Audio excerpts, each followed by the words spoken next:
You are listening to Part 18A of the podcast series, 21 Qualities of a Leader. Quality number 18, self-discipline.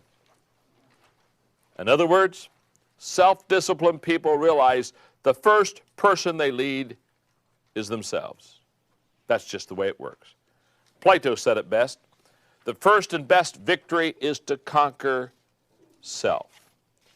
Now, when I talk about self-discipline, I can again think back. My brother and I often laugh about this because as a kid growing up, my brother's 2 years and 3 months older than me.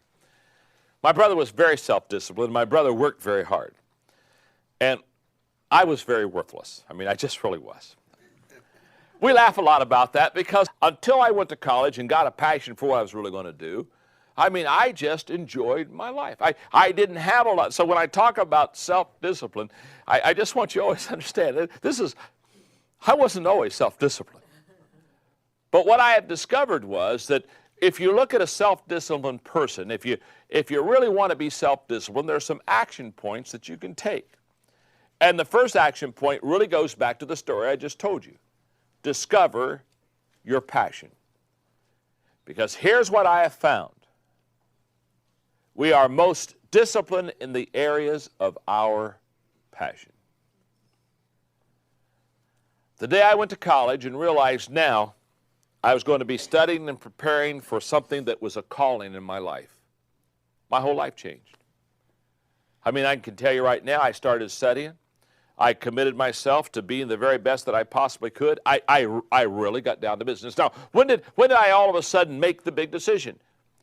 I made the big decision when all of a sudden I could match my passion with what I was doing.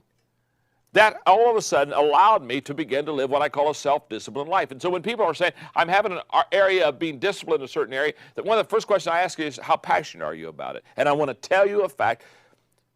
When you're not passionate about something, it's very hard to become disciplined in it. Number 2, develop your character. John Foster said, a man without decision of character can never be said to belong to himself. He belongs to whatever can make captive of him. There's a difference between whiners and winners.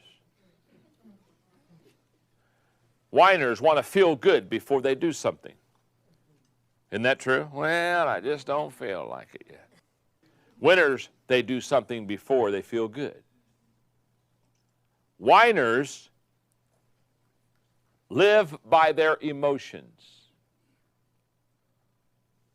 Winners live by their responsibilities. You see, whiners, they want to play now and pay later. Winners say, no, I have to pay now to play later. Whiners practice negative habits and winners practice positive habits.